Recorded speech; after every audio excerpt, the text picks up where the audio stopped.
High, কেমন আছো তোমরা সবাই? আশা করি তোমরা সবাই খুব ভালো আছো। Welcome to my new mini vlog. এখন বাজে ওই সকাল 9:30 মতো। ঘুম থেকে উঠে গেছিলাম ওই 7:30 মতো।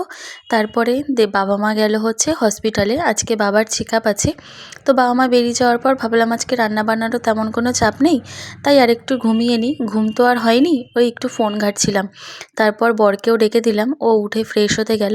আর আমি এদিকে আগের দিন মা শসা এনেছিল আর এনেছিল টমেটো, সেগুলো ধুয়ে এরকম ঝুড়িতে রেখে দিই যাতে রান্না করতে সুবিধা হয়।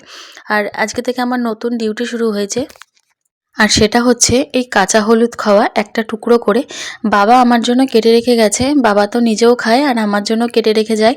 তো বাবা বেরিয়ে যাওয়ার আগে আমার জন্য কেটে রেখে গেছে। আর দেখলাম মানে কৌটোতে নুনটা বাড়ন্ত, তাই এখানে নুনটাও আমি ঢেলে নিলাম। আমাদের তো মাসের সদাই আনাই থাকে, তাই ঝামেলা অত থাকে না। আর এখানে এখন কেটে নিচ্ছি হচ্ছে পেঁয়াজ। পেঁয়াজ দিয়ে সকালবেলা কি করব তার সেটাই তোমরা দেখো। করব হচ্ছে ডিমের অমলেট। আগের দিন কাকা শ্বশুর কিন্তু ফাটা ডিম পাঠিয়েছিল আমাদের বাড়িতে। আমি ডিম খেতে সবথেকে বেশি ভালোবাসি, আর তার জন্য আমার কাকা শ্বশুরের ডিমের দোকান আছে। তো বলতে পারো আমার জন্য একেবারে সোনায় সোহাগা। তো যখনই আমার ডিম খেতে ইচ্ছে করে কাকা শ্বশুর দিয়ে যায়, বা এখন কাকা শ্বশুরকে বলতেও হয় না, যখনই এরকম ফাটা ডিম বেরোয় কাকা কিন্তু আমাকে দিয়ে যায়।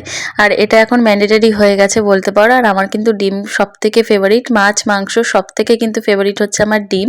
আমার বর আজকেই আমাকে বলছিল যে ডিমের সাথে কিন্তু তুমি কাউকে তুলনা করো না, ডিম হচ্ছে তোমার জীবনে মনে হয় সবথেকে আগে। তো এই নিয়ে আমার সাথে এখন ইয়ার্কি মারছে। আর এখানে ওকে আমি অমলেটটা করে দিয়েছি, দিয়ে দিয়েছি হচ্ছে সস, আর উপর থেকে একটুখানি গোলমরিচ গুঁড়ো ছড়িয়ে। আর ওকে এত কষ্ট করে আমি আমার পছন্দের ডিম থেকে শেয়ার দিয়েছি, সেটা আমি একটু টেস্ট করব না, সেটা কি হতে পারে? তাই আমি ওকে বললাম যে একটুখানি দাও। ওর যে পরিমাণও আমাকে দিল, মানে সেটা খেয়ে তো আমার মাথা খারাপ হয়ে যাওয়ার জোগাড়। এতটা পরিমাণও আমাকে দিয়েছে যে আমি মুখে নিয়ে ফিলই করতে পারলাম না যে আমি ডিম আছে মুখে।